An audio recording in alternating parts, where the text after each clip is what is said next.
पहला कदम। आज से 20-22 वर्ष पूर्व एक रात को कुछ लोग, जिन्होंने श्वेत वस्त्र धारण किए हुए थे, हमारे घर कालका जी कॉलोनी, नई दिल्ली में सत्संग करने के लिए एकत्रित हुए। मैं शाम को ड्यूटी देकर जब रात को 10 बजे घर लौटा तो देखकर हैरान रह गया कि हमारे कालका जी के कुछ भाई हमारे घर को घेरे हुए थे और साथ ही वे नारे लगा रहे थे कि हम इस पाखंड को नहीं चलने देंगे।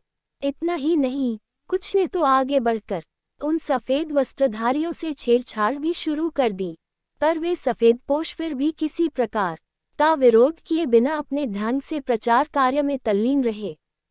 हर वक्ता, चाहे वह गीतकार था या कवि था अथवा तल्लीन रहे, हर एक ने एक जैसी ही बातें कहीं।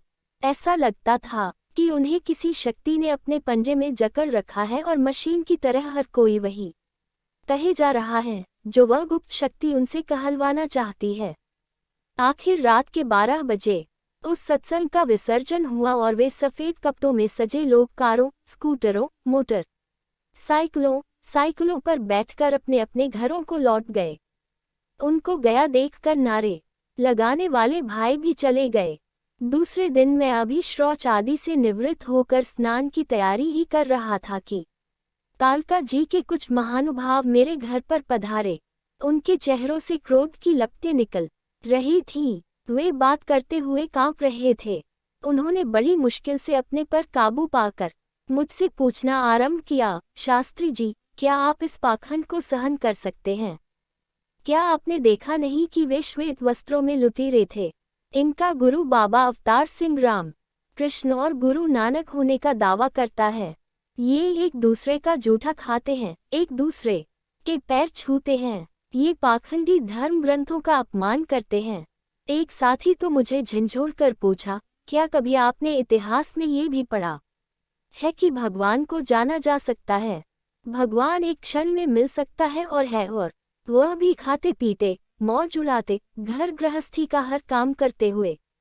उठती बार उन्होंने एक आवाज होकर कहा कि इस पाखंडी की दुकान वे इस घर में नहीं चलने देंगे और इस काम में मुझे उनका साथ देना होगा, वरना मुझे भी उनका कोपभाजन बनना होगा। खैर, वे चले गए और मैं सोच में डूबा न जाने कितनी देर वहीं बैठा रहा। उनके आक्षेप रह रहकर मेरी आंखों के सामने उभरने लगे। मुझे ये स्वीकार करने में रत्ती भर संकोच नहीं कि मैं खुद भी वही कुछ महसूस कर रहा था जो कुछ उन्होंने महसूस किया था। मेरा मन भी पुकार पुकार कर मुझसे कह रहा था कि यह सचमुच पाखंड है, गुरुदम्भ है और इसको न रोकना एक बहुत बड़ा पाप है। पता नहीं मेरे घर वाले इस प्रचार में क्यों सम्मिलित हैं। सारा दिन इसी छटपटाहट में ही बीत गया। कई बार यह ध्यान भी आया कि मुझे एक बार उन श्वेत वस्त्रधारियों से खुद मिलना चाहिए और मिलकर उनसे प्रश्नों के उत्तर प्राप्त करने चाहिए, पर हर बार यही सोचकर रुक जाता कि बात स्पष्टतया तर्क विरुद्ध प्रतीत हो रही है। उसका उत्तर वे लोग क्या देंगे? मेरे बड़े भाई साहब, जिन्होंने अपने घर में लोगों को बुलाकर सत्संग का आयोजन किया था, इनके गुरु का शिष्यत्व ग्रहण कर चुके थे। सच तो यह है कि वह इनके रंग में पूरी तरह रंग चुके थे। रात को जब हम दोनों भाई मिलकर भोजन करने बैठे तो अकस्मात इन श्वेत वस्त्रधारियों की चर्चा चल पड़ी। मैंने सारे आक्षेप जो विरोधी लोगों ने उठाए थे एक एक करके अने भाई साहब के सामने प्रस्तुत किए। उन्होंने अपनी बुद्धि के अनुसार उन सब आक्षेपों का समाधान करने में कोई कसर न उठा रखी, पर मेरे हृदय में वे आक्षेप पूरी तरह जड़ जमाए रहे।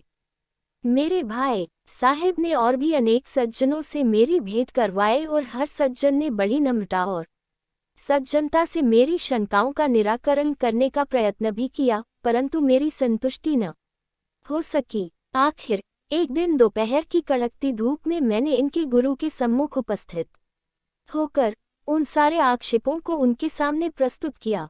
वैसे तो वह आराम करने जा रहे थे, परंतु मुझे एक श्रद्धालु जिज्ञासु पाकर टिककर बैठ गए और बारी बारी मेरे आक्षेपों का निराकरण स्नेह एवं गंभीरता से करने मन पूरे 3 घंटे मुझे जैसे दीनहीन के लिए सर्व कर दिए। एक बात उन्होंने मुझसे खास तौर पर कही कि मेरी इन शंकाओं का तब तक अंत नहीं हो सकता जब तक कि मैं इस रमे राम का साक्षात्कार करके मिशन की वास्तविकता को समझ नहीं लेता। खैर, मैं चाहूंगा कि इस महान विभूति ने जिस सरलता से मेरी शंकाओं का समाधान किया, उसे मैं आपके समक्ष प्रस्तुत करूं, ताकि पाठकों में भी यदि कोई इन संशयों का शिकार हो, तो वे भी उनसे मुक्त हो सकें। यहाँ मैं ये निवेदन किए बिना नहीं रह सकता कि उस विभूति के चेहरे से अलौकिक मंगलाचरण, हे समृद्ध परमात्मा, हे निर्गुण निरंकार, तू करता है जगत का, तू सबका आधार, कण कण में है बस रहा तेरा रूप अपार, तीन काल है सत्य तू, मिथ्या है संसार, घट घट वासी है प्रभु, अविनाशी करतार, दया से तेरी हो सभी भवसागर से पार, निराकार साकार तू, जग के पालनहार, है बेअंत महिमा तेरी, दाता अपरंपार, परम पिता परमात्मा, सब तेरी संतान, भला करो सबका प्रभु, सबका हो कल्याण, एक तू ही निरंकार, धन धन सद्गुरु, परम पिता परमात्मा, कण कण तेरा वास, करन करावनहार तू सब कुछ तेरे पास, अंग संग तुझको देख के अवतार करे अरदास, तू राजा अधिराज है मैं दासन का दास, एक तू ही निरंकार, एक रूप रंग है न कोई रेखा, कोटि कोटि प्रणाम तुम्हें, मन बुद्धि से परे है देखा, कोटि कोटि प्रणाम तुम्हें, बेअंत असीम अथाह स्वामी, कोटि कोटि प्रणाम तुम्हें,